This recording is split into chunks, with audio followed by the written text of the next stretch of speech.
Welcome back to Transits Friday. So I am back actually. So welcome me back. So I went for my little break, like I told you.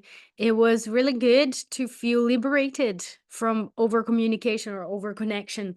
It's something that's so new and at times imperceptible. We take it for granted that, we're not going to have our privacy, maybe. I don't know what the word is, but being able to not reply in the moment, because you get a message and immediately you have that feeling that you have to respond, you have to reply to an email and etc. At least I do. And being an entrepreneur, that's how we feel when you work for yourself. There's that kind of feeling, and there's never a weekend, like a proper weekend. This is one of the biggest realizations I've had since I started doing my master classes and my academies as well, and I've been so busy, and it's wonderful, but also it showed me a lot about boundaries, the need for boundaries and a healthier management of my time. So last week I went for my birthday to a little mountainy place in Brazil for 4 nights. And the first thing that happened was that I got sick. This is what happened. So I got sick. I also got my period on the very first day as well. And yeah, I was feeling very tired and needed to rest a lot. And that's my weekend. But it was great because it was really liberating. Like I said, I was just lying down, watching things, not feeling like I had to do anything. And I did have opportunities to see, sightsee, etc. And I went to a garden, like a really, really beautiful garden as well, which was one of my favorite places I went to. So I'm currently in São Paulo, which is a very, very big city, very concretey. I'm also very central in São Paulo, so it's very much that sort of concrete, tall buildings, pollution, all that big cities have to offer, light pollution and pollution of air and sound pollution, all of that. So it's a real treat to be in the countryside, to be in silence, to be around nature. So nature is one of my favorite ways of self-regulation, and I really miss it. So that was wonderful. But yes, I did get sick. So new moon Virgo, how was that for you? New moon Virgo happened in Monday. So Monday, Tuesday this week. And how was that for you? What was going on? I was still recovering because I came back on Sunday. So I was still very much recovering and trying to feel better and doing proper Virgo things as well, organizing the house, shopping for healthy food and things like that. So, how was your new moon in Virgo? Did you manage to set some intentions? Did you do any astrological tarot readings or anything that um, you want to share with me? You're called to share with me in the comments. I'd love to hear from you. I'd love to know how this week has been. And so yeah, big week for recovery for me. I think recovery has been the key word. And interesting as well as a solar return. Solar return is our birthday when the sun goes back to where it was when you were born. And the sense of, crossing a portal, that becoming you kind of represented for me in this year, because since my last solar return, that's when I started with the projects for the academies and the master classes, and I got super busy and I've worked a lot since. And then this solar return kind of forced me to rest and to recover. That's how it was. No hard feelings. Universe and life and everything is all good. But that's what happened. That's what happened. So let me know in the comments what was going on. How are you? We have a bit of a quieter week astrologically. And this is the chart for today. One of the things that I've been noticing and I've been talking about a lot with my students as well, a few of them have noticed and asked me about, is Uranus going retrograde. So Uranus went retrograde a couple of days ago. There we are. So the 2nd of September, on Monday, of the day of the new moon, pretty much, Uranus went retrograde. I don't know if I've mentioned that in my previous video, but a lot of people are feeling it. Because not only Mercury is going retrograde, but it's also coming to square Mercury for the third time.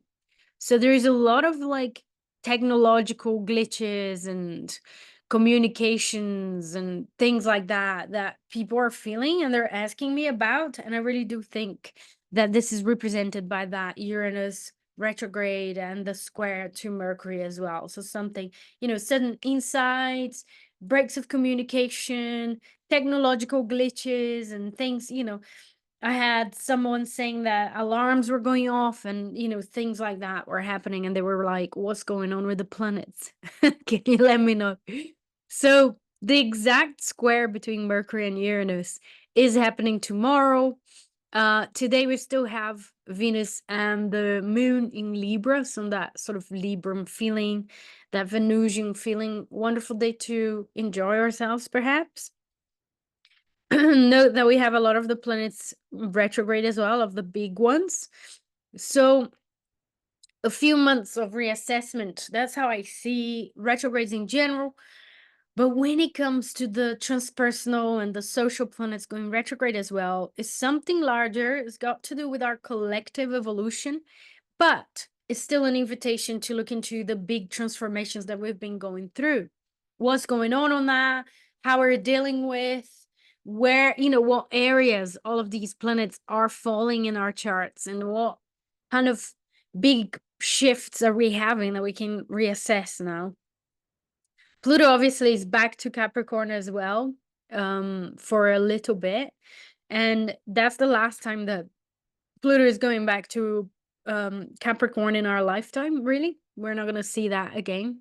So once that Pluto moves back to Aquarius, that's going to be for good. So we're going to be witnessing that transition soon. But for now, we're sort of tying any knots on the Capricorn arena with the Capricorn planets and the Capricorn houses in our charts as well, with that Pluto retrograde. So here we are, the Saturday as well, that Mercury Uranus exact is square. Mars has shifted to Cancer as well recently, which I believe we talked about last week's video as well. So Mars shifting from Gemini to Cancer, and a shift of energy and libido towards home, family members, loved ones, being more protective, uh, putting more energy into security and emotional connections as well. So that's a kind of a period there that we're going to be going through, that sort of having those desires really. Now, another thing that is happening this week, so this is Sunday, is Mercury's ingress back to Virgo. So we have Mercury moving back to Virgo on Monday, the 9th. So we're basically ending that catch up with the authenticity. We talked about with Mercury going retrograde. It was like, it was in Virgo, was already thinking about daily rituals and organization and service and etc. And then it went backwards and back into Leo again. And then it became an issue of authenticity and authentic communication and how can we express in the best way possible. Well, now this coming Monday will be that sort of shift again back to service. We went through something, we looked into something, we paid attention to that sense of authenticity there in our communications, and we'll be ready to move on from that.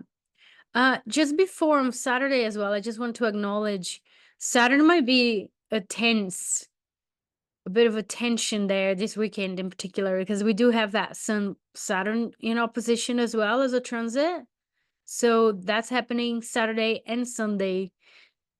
Uh maybe we might feel the responsibilities or any sort of blockage around self-expression again, because we're talking about the sun, and that energy of Virgo and Pisces there is about service, higher service, daily service, being rational versus taking our spiritual beliefs more seriously, and how can we bring a balance there. And this is a dichotomy that we're going to be feeling when the full moon comes, which is the 17th of September, and that's a full moon partial eclipse. So be full moon partial eclipse in Virgo and Pisces. So we're kind of already dealing a little bit of those issues and those questions here with the Sun, Saturn in opposition over the weekend. So Monday, Mercury moves to Virgo, like I said, and we're like thinking more about these things and daily routines and daily rituals and how to be more effective and how to offer, um, how to best offer our service, and communication is highlighted as well, etc. This is Wednesday. We've got Moon in Sagittarius. But as usual, Moon is always more connected to passing moods. It's not anything that will be long lasting unless it's a lunation, unless it's a new moon or a full moon, and an important stage of the lunar cycle.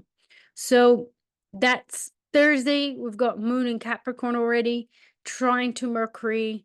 That could be, some shift, some swift movements in regarding to communication, our ability to think and to analyze a situation as well. There's an interesting passing configuration.